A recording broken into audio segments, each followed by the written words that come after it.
Hello again, Colts fans. We are back from Baltimore, and the offense keeps rolling. The defense, young guys getting sacks, and the Ravens, well, they didn't show up. The door here. But we can still complain about the special teams. Oh, mercy. This has got to be the worst kick coverage return, whatever, team in the history of football. It's got to be. I mean, I haven't looked at the stats, but how many touchdowns is that now? It's 4 this year. 4 this year. Yeah, 4. That's incredible. Just in this season, and then, of course, they have the track record last year. Right. But no, I'm sorry. I'm supposed to be positive because, they could go win their 12th game this week. They could win the division. They could clinch the number 2 seed. Yes. So everything is really, they're in great shape. They're rolling. Everything's good. But their special teams still stink. And everybody asks us about it, and they think we should have an answer. Yeah, well, I'll tell you what. If Russ Purnell and Tony Dungy don't have an answer, then I don't know how we're supposed to tell them. But maybe at some point you look at the coaching. I don't know. I mean, but we're going to be positive.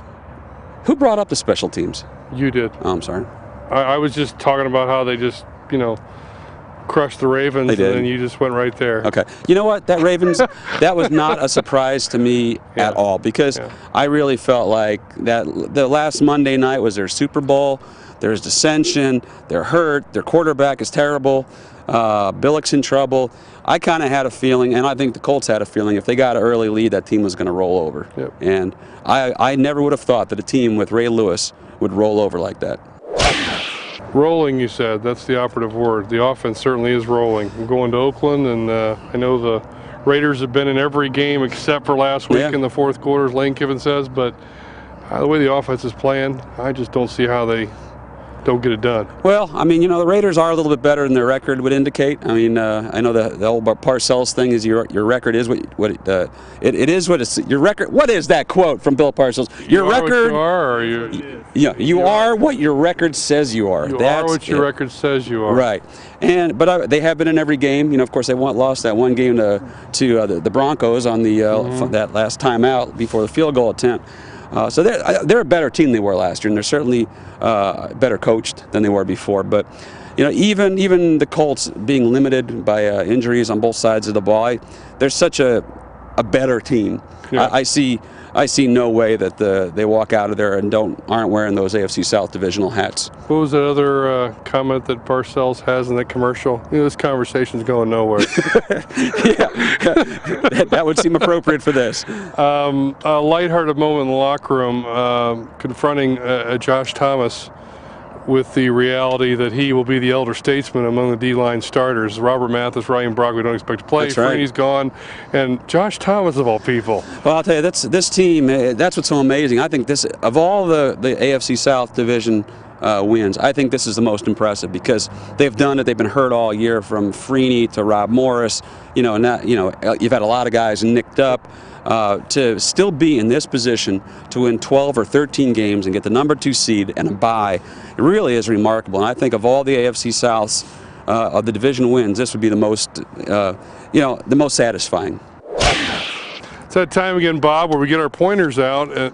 I'm not going to do the pointer. I mean, if Numbnuts over here put something below the pointer, then that's great. That's what the pointer is used for. Well, but if he's not going to put the number or the, what's he usually put, a website or something? Website address. If there's nothing there, I'm not going to waste my pointer. And we got a lot of good questions this week too. All right. So maybe that's the trick. We don't put it down there, and then they send them anyway. Well, you know where it is. So reverse psychology. Yeah, exactly. What did Bill say? This conversation's going nowhere. Exactly. Interesting question from my blog buddy Topher in Ohio. He wants to know, looking forward, whether we could foresee another Rieger situation with Booger McFarland, given how the tackles are playing, the young tackles, maybe a salary cap casualty in the offseason. Nah, I think McFarland is a too valuable guy. I realize that the young guys, Pitcock and everybody else, has really come on, but I think no, I don't see them letting McFarland move on. I really don't. They paid a lot of money. They paid a pretty high price to get him, and he was worth every. They gave up a draft choice, and he was absolutely worth. But no, I think he'll be back next year. Okay. Ted from Des Moines. We're big in Des Moines. Yeah, he wants to know. I think this is one of the best questions we've had, and I've already expressed this concern on my blog. How concerned are you about the ability for this team to get a consistent pass rush on Tom Brady in January? A little bit. I mean, you lose Freeney, that's what you lose. I mean, I think Robert Mathis has played extremely well. They may have to, throw a few more blitzes in there when the time comes. Change some things up. This is not a team that blitzes a lot, but Nope. I think that's got to be their biggest concern. But that's about what, a month away, Yeah. something like that. It'll be a little colder than today too. Yeah. Matt from Avon wants to know that when that one guy, 88, what's his name again? Forgot. Yeah, whoever wears 88, Marvin something. When he comes back to the lineup, do the Colts, because Anthony Gonzalez has done so well out in his position, do the Colts go more with 3 wides, or they go back to 2 tights, max protect for Peyton Manning? Well, Peyton was talking today, and he was addressing exactly that. He was saying that they've not been able to use 3 wides as much as he would like, and he was saying, if they have to get Devin say it again for me, Mogadishu, something like that. Romashadu. They got to get him or Crafonzo or somebody into the lineup so that they do have the option to go 3 wides. He said, they've been using 2 tights and doing very well, and Anthony Gonzalez has been terrific on the edge, but they have got to they've got to get Marvin back by the playoffs. Last one, and this is a tough one, Bob. Drew from EIU, I think it's Eastern from Illinois. Eastern Illinois. Okay. He wants to know if you have a most intriguing player that you really enjoy interviewing or talking to. I love Brackett. I really like Gary Brackett. He's just an interesting dude. He's come from nowhere. He's an East Coast guy. I'd say he's, of all the guys to talk to, if you ask me, is there one guy you'd really like to just sit down and have a couple beers with? It might be Gary Brackett. I just think he's a good guy. Are you a lunch pail guy like Gary? Oh, you know me. I'm all about, I'm a blue-collar guy. You know me.